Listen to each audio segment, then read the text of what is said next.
आज का हमारा प्रमुख विषय है भक्ति आंदोलन। मध्यकालीन भारतीय इतिहास की एक प्रमुख घटना है भक्ति आंदोलन। मध्यकालीन धर्म तथा संस्कृति को भारतीय इतिहास में विशेष स्थान प्राप्त है। इस काल में भक्ति तथा सूफी नामक धार्मिक आंदोलन का उत्थान हुआ। इन दोनों ही आंदोलनों का मुख्य उद्देश्य हिंदू तथा मुस्लिम समाज में आई हुई बुराइयों को दूर करना था।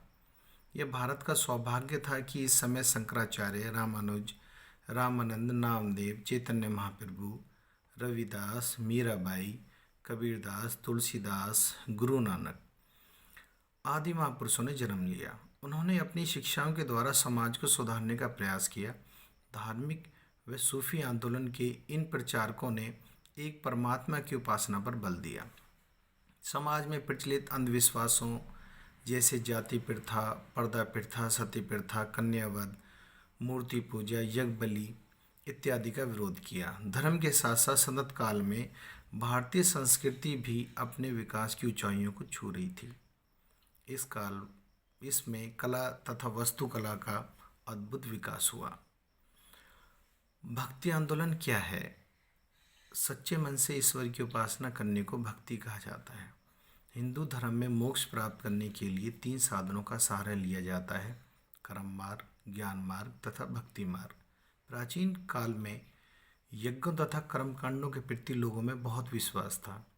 देवी देवताओं को प्रसन्न करने के लिए विभिन्न प्रकार के यज्ञ किए जाते थे तथा पशुओं की बलि चढ़ाई जाती थी। उत्तर वैदिक काल के पश्चात वैदिक धर्म और भी जटिल हो गया। प्रत्येक मनुष्य को मोक्ष प्राप्त करने के लिए अपने जीवन काल में यज्ञ करना आवश्यक था। यज्ञों में 18 ब्राह्मणों का भाग लेना आवश्यक था। कई यज्ञ तो कई वर्षों तक चलते थे, जिसमें बहुत सारा धन लगाया जाता था। सबसे बड़ी बात यह थी कि शूद्रों को वेदों का ज्ञान प्राप्त करने तथा यज्ञ करने का अधिकार नहीं था। आम जनता की रुचि यज्ञों के प्रति कम होने लगी थी। कालांतर में तत्व चिंतन की नई विचारधारा उभर कर आई, जो हमें उपनिषदों में देखने को मिलती है। इनमें यज्ञ के स्थान पर शुद्ध आचरण पर बल दिया गया। आत्मा और ब्रह्म ज्ञान प्राप्त करना प्रत्येक मनुष्य के लिए आवश्यक बताया गया। भक्ति आंदोलन की उत्पत्ति क्यों हुई? इसके अनेक कारण हैं। जैसे भक्ति आंदोलन का एक प्रमुख कारण उत्पत्ति का आता है हिंदू धर्म में जटिलता। हिंदू धर्म काफ़ी जटिल हो गया था। प्रत्येक साधारण व्यक्ति को किसी के जन्म होने पर भी यज्ञ कराना पड़ता था। अगर उसके घर में मृत्यु हो जाती है तब भी उसे यज्ञ कराना पड़ता था। ऐसी स्थिति में उसे साहूकारों से कर्जा भी लेना पड़ता था और ब्राह्मण जो है उनके द्वारा यज्ञ कराना पड़ता था, जिसमें अधिक धन लगने के कारण वो कर्ज में भी डूब जाता था। ऐसी स्थिति में जो धार्मिक जो क्रियाएं थी वो बहुत ही ज़्यादा खास तौर पर आम जनता को प्रभावित कर रही थी। वो इससे छुटकारा पाना चाहते थे। दूसरा कारण आता है इस्लाम का खतरा। मुस्लिम आक्रमणकारियों के कारण ये माने जाते हैं कि जो इस्लाम का वो प्रचार करना चाहते थे और इस्लाम प्रचार के कारण हिंदू धर्म खतरे में पड़ गया था। कहीं ना कहीं हिंदू धर्म को लोग छोड़कर इस्लाम धर्म अपनाने लगे। वो अपने आप को इस स्थिति में असहज महसूस करते थे। तीसरा हम मानते हैं जाति प्रथा। समाज में 4 प्रकार के वर्ण थे: ब्राह्मण, क्षत्रिय, वैश्य और शूद्र। मध्यकाल में अगर हम देखें तो प्रत्येक जाति में सैकड़ों उपजातियां स्थापित हो गई थी। निम्न जातियों के साथ अच्छा व्यवहार नहीं किया जाता था। उन्हें समानता का व्यवहार जो है उनके साथ नहीं होता था। उन्हें मंदिरों में प्रवेश नहीं किया जाता था। इस कारण भी कहीं ना कहीं जो शूद्र वर्ग के लोग थे वो ब्राह्मणवाद से काफ़ी परेशान थे और वो चाहते थे कि ये ब्राह्मणवाद से उन्हें छुटकारा मिले। अब हम बात करते हैं कि भक्ति आंदोलन की विशेषताएं क्या थी। अगर हम देखें तो कबीरदास जी ने भक्ति आंदोलन के बारे में जो उन्होंने कहा है उसमें सबसे पहले आता है एक ईश्वर में विश्वास। भक्ति आंदोलन के जितने भी प्रमुख संत हुए हैं, चाहे वो कबीर हों या फिर आप कहें कि रामानंद, गुरु नानक, सभी ने एक ईश्वर में विश्वास जताया। उनका कहना था कि हम सभी ईश्वर, एक ईश्वर की संतान हैं और एक ईश्वर अगर है तो उसके पाने का मार्ग भी एक ही होगा, अलग अलग मार्ग नहीं हो सकते। अगर हम अलग अलग मार्ग बनाते हैं तो ये हमारा अपना अपना विचार है। उसके बाद हम देखते हैं उन्होंने मूर्ति पूजा, जो विशेष तौर पर अगर देखें तो मूर्ति पूजा का विरोध किया। कबीर जी खुद कहते थे कि पाथर पूजे हरि मिले तो मैं पूजू पहाड़, ताते तो चाकी भली जो पीस खाए संसार। अगर पत्थर पूजने से मुझे परमात्मा की प्राप्ति होती है तो मैं चक्की जो पत्थर की बनी होती है उसको पूजना पसंद करूँगा, जो लोगों को अनाज पीस कर देती है। इसी प्रकार उन्होंने मुस्लिम स्वर भी कटाक्ष किया और कहा, काकर पाथर जोड़कर मस्जिद ली बनाए, ताचड़ मुल्ला बांग दे क्या बहरा हुआ खुदा है। उनका कहने का मतलब ये था कि परमात्मा जितने भी जीव हैं सभी की आवाज़ सुनता है, उनकी हृदय की पुकार सुनता है, उसके लिए तेज़ आवाज़ की ज़रूरत नहीं। इसके अलावा अगर हम देखें तो भक्ति आंदोलन में एक विशेषता जो मुख्य रूप से आती है वह है गुरु का महत्व। गुरु को बहुत ज़्यादा महत्व दिया गया। कबीरदास ने कहा कि बिना गुरु के ज्ञान नहीं हो सकता। उन्होंने कहा कि गुरु गोविंद दो खड़े काके लागू पाए, बलिहारी गुरु आपने जिन गोविंद दियो मिलाए। कि अगर परमात्मा और गुरु हमें मिले तो हमें सबसे पहले गुरु को पूछना होगा, गुरु के चरणों की सेवा करनी होगी, क्योंकि गुरु ने हमें क्या किया है, परमात्मा के बारे में बताया है, परमात्मा से मिलाया है। वो ये बात अधिक गहराई तक बताते हैं और उसका अर्थ भी समझाते हैं कि गुरु जो है वो ऐसी दीक्षा देता है, ऐसी शिक्षा देता है जिससे हमें परमात्मा के मार्ग का पता चलता है। वेद पुराण जितने भी हैं इन सब का ज्ञान भी गुरु के द्वारा ही हो सकता है। और इसके लिए उन्होंने बहुत स्पष्ट भाषा में कहा है, बताया है कि वेद और जो पुराण हैं हमारे, ठीक है, उनको समझना आम लोगों के बस का नहीं, बिना गुरु के उनको नहीं समझा जा सकता। फिर हम बात करते हैं जाति प्रथा की। जाति प्रथा का विरोध किया है भक्ति आंदोलन में। उन्होंने कहा कि सभी समान हैं, ईश्वर ने सभी को समान पैदा किया है, कोई हिंदू मुस्लिम नहीं है और ना ही कोई शूद्र है। उन्होंने इसके ऊपर कटाक्ष भी किया। उन्होंने कहा, जाति न पूछे साधु की, पूछ लीजिए ज्ञान, मोल करो तलवार का, पड़ा रहने दो म्यान। कि किसी भी इंसान के हम विचारों को पूछें, ठीक है, उसके हम विचार जानकर उसकी बुद्धिमत्ता को देखें, ना कि उसकी जाति का आकलन करें। इसके अलावा कबीरदास जी ने अंधविश्वासों का विरोध किया। वो ये मानते थे कि परमात्मा को प्राप्त करने के लिए किसी की बलि देना ठीक नहीं, क्योंकि सभी जीव परमात्मा की संतान हैं और अगर हम किसी भी जीव की बलि देते हैं तो हम परमात्मा के बच्चे का, या हम कहें कि परमात्मा की जीवात्मा की हत्या कर रहे हैं। और ये अंधविश्वास है। अंधविश्वास इसलिए है क्योंकि ऐसा करने से हमें परमात्मा प्राप्त नहीं हो सकता। हाँ, किसी निर्जीव या निर्दोष जीव की हत्या करना पाप का विषय जरूर हो सकता है।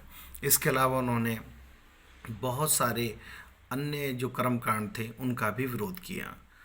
ख़ास तौर पर जो है कबीरदास जी ने विशेषकर बताया है कि अगर मनुष्य जो है अपना सादा जीवन व्यतीत करे, ठीक है, तो वो मोक्ष प्राप्त कर सकता है। गृहस्थ में रहकर भक्ति करके परमात्मा को प्राप्त कर सकता है। और इसके लिए उन्होंने कभी नहीं कहा कि वो जंगलों में जाकर साधना करें या तप करें या किसी प्रकार का यज्ञ वगैरह जैसे किया जाता है आमतौर पर कर्मकांड, जिसमें ब्राह्मणों को बुलाकर भोजन कराया जाता है, या बहुत सारा उसमें जो आम जनता जो नहीं कर सकती वो किया जाए।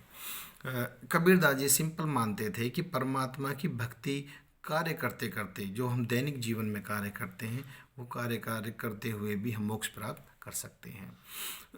कबीर जो थे उन्होंने पंचमेल भाषा का प्रयोग किया और हर क्षेत्र की भाषा के जरिए, जैसे अगर हम कहें तो उनकी जो वाणी है, जो हम साखी शबद रमैनी, इनके आधार पर अगर हम देखें तो उनकी ऐसी भाषा है जिसमें सभी भाषाएं मिक्स हैं। इसलिए उनकी जो काव्य हैं, जो कविताएं हैं, वो पंचमेल खिचड़ी या कहते हैं, या हम ये कहें कि वो पंचमेल हैं। कबीर जो थे उन्होंने अपने जीवन में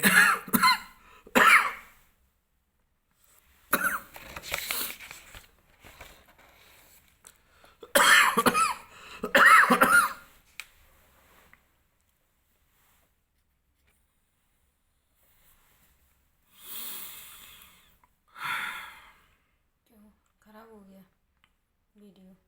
खांसी आ गई तुम्हें?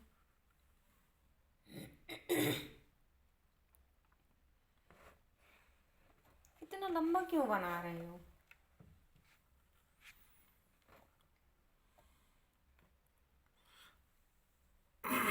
सब मेहनत बर्बाद चली गई। प्रभु की भक्ति।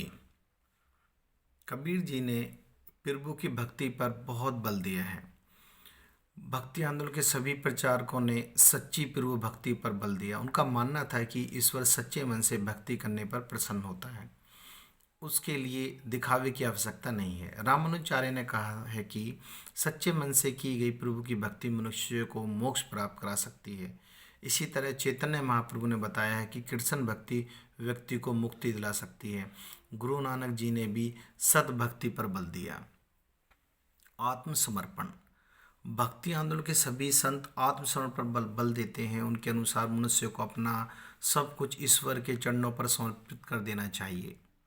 मनुष्य को ईश्वर के सम्मुख अपना सिर झुकाकर 5 शत्रु जो हमारे जैसे काम, क्रोध, लोभ, मोह, अहंकार, इनको त्याग देना चाहिए। ऐसा करने के पश्चात ईश्वर भक्ति की आवश्यकता नहीं होती। अगर हम ये पांचों विकार त्याग देते हैं तो हम ईश्वर को आसानी से प्राप्त कर सकते हैं। ईश्वर का बहुत महत्व बताया है। ईश्वर सर्वशक्तिशाली है, सर्वव्यापक है, वह सृष्टि के कण कण में निवास करता है। मंदिर मस्जिद में ढूंढने के बजाय हमें मन में ढूंढना चाहिए। ईश्वर मंदिर मस्जिद में बंधा हुआ नहीं है, वो हर जगह है। उसकी उपासना हम कहीं पर भी कर सकते हैं। इसके अलावा अगर हम बात करें तो जितने भी रीति रिवाज हैं, जो पुराने रीति रिवाज हैं, रूढ़िवादी जो रीति रिवाज हैं, उनको त्याग देना ही चाहिए।